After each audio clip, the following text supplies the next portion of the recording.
1991 एक ऐसा साल जिसने भारत की तकदीर और तस्वीर दोनों बदल दी। जब भारत के पास उसके भंडार कोष में सिर्फ 2 हफ्ते के आयात के लिए ही विदेशी मुद्रा बची थी, उस वक्त इस आपदा को भारत ने अवसर में बदला। और यही वो समय था जब भारत ने एक बड़ा फैसला लिया, एलपीजी, एक ऐसी नीति जिसमें लिबरलाइजेशन, प्राइवेटाइजेशन और ग्लोबलाइजेशन थी।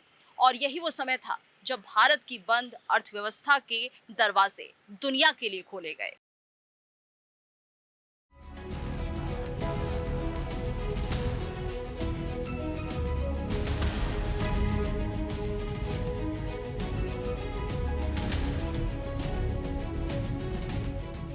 उन्नीस सौ 90 के दशक की शुरुआत में भारत गंभीर आर्थिक तंगी से जूझ रहा था।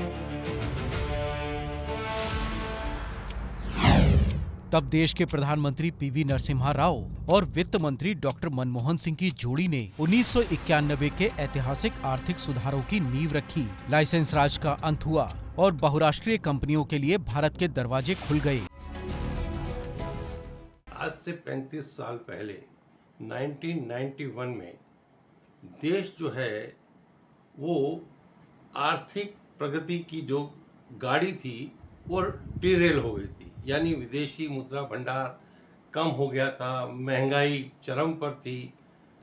उस समय प्रधानमंत्री थे श्रीमान पीवी नरसिम्हा राव और उनके फाइनेंस मिनिस्टर थे मनमोहन सिंह जी। इन दोनों की जोड़ी ने उस समय कुछ आर्थिक बदलाव किए, जिसके कारण से कि जो देश की आर्थिक प्रगति की जो गाड़ी थी वो चल निकली थी।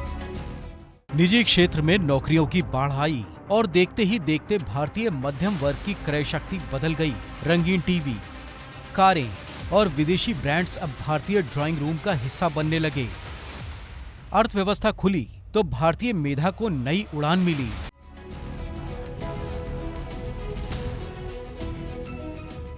रातों रात वैश्विक आईटी नक्शे पर चमकने लगे। टाटा, इन्फोसिस और विप्रो जैसी देसी आईटी कंपनियों ने अमेरिका और यूरोप के बाजारों में भारतीय सॉफ्टवेयर का डंका बजाया।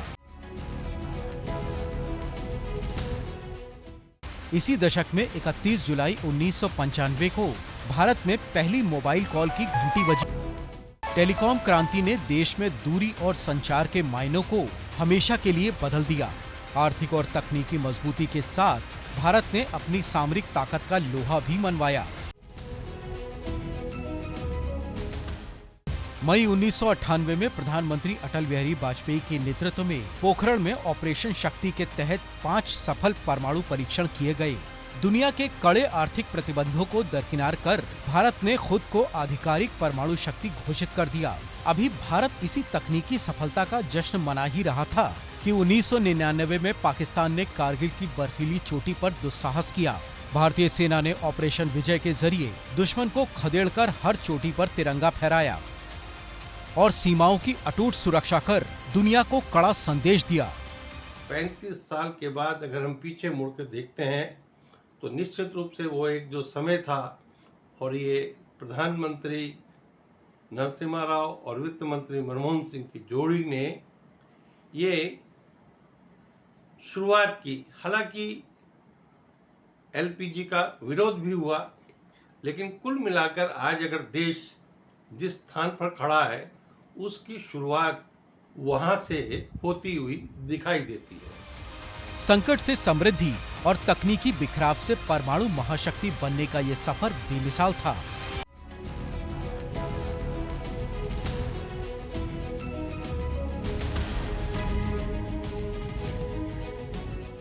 अब भारत दुनिया के लिए सिर्फ एक बाजार नहीं, बल्कि एक आर्थिक और सामरिक केंद्र बन चुका था।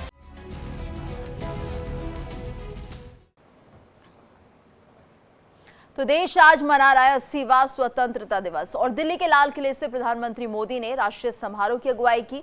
इस बार का स्वतंत्रता दिवस कई मायनों में बेहद खास रहा, क्योंकि देश की आजादी के जश्न के साथ साथ राष्ट्रीय गीत वंदे मातरम के 150 साल पूरे होने का उत्सव भी मनाया गया। तो लाल किले के इस राष्ट्रीय कार्यक्रम में पहली बार वंदे मातरम को औपचारिक रूप से गाया गया। प्रधानमंत्री मोदी ने 13वीं बार लाल किले की प्राचीर से तिरंगा फहराया। इसके बाद राष्ट्रगान और 21 तोपों की सलामी दी गई। प्रधानमंत्री ने इस मौके पर 76 मिनट का भाषण दिया, जिसमें युवाओं, एआई स्किल्स, रोजगार और देश की आंतरिक चुनौतियों से लेकर कई अहम मुद्दों पर बात की। पीएम मोदी ने जंतर मंतर पर चल रहे प्रदर्शन का सीधे नाम नहीं लिया, लेकिन दिमागी नक्सलियों का जिक्र करते हुए कहा कि देश को ऐसे लोगों से बचाना होगा जो युवाओं को भटकाने की कोशिश कर रहे हैं। युवाओं के लिए प्रधानमंत्री ने कई बड़े ऐलान भी किए हैं।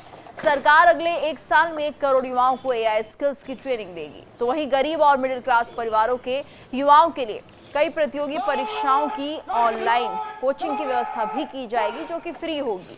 और अगर प्रधानमंत्री के भाषण की अवधि की बात करें तो 76 मिनट का ये संबोधन उनके लाल किले के भाषणों में तीसरा सबसे छोटा भाषण रहा। इससे पहले 2022 में 74 मिनट और 2014 में 65 मिनट का भाषण उनका हुआ था, जबकि 2025 की बात करें तो प्रधानमंत्री ने अपना सबसे लंबा 103 मिनट का संबोधन दिया था। यानी इस बार लाल किले से संदेश साफ था, आजादी का जश्न, विरासत का सम्मान और युवाओं के भविष्य पर बड़ा फोकस।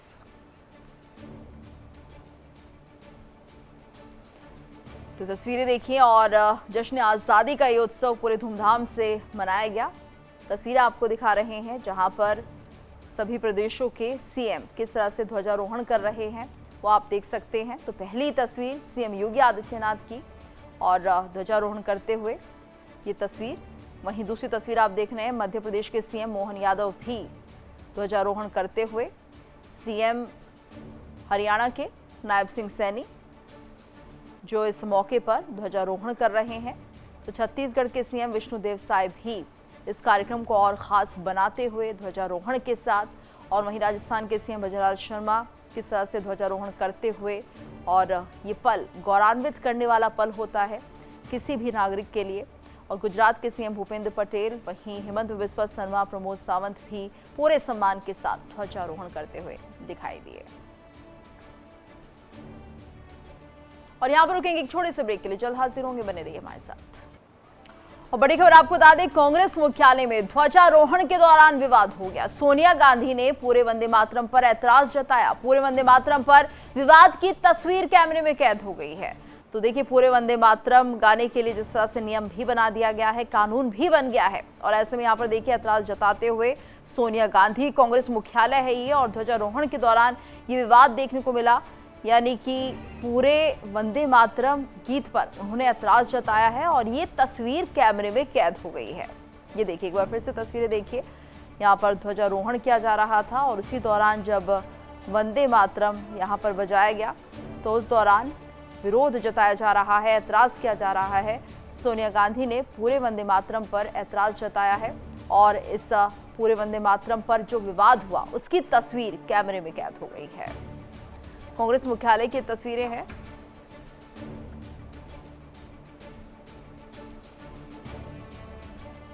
देखिए इंडिया डेली 24/7 अब आपके स्मार्ट टीवी पर। इंडिया डेली मौजूद है सभी डिजिटल प्लेटफॉर्म पर लाइव और लगातार। इंडिया डेली 24/7 हर दिन राष्ट्र को समर्पित।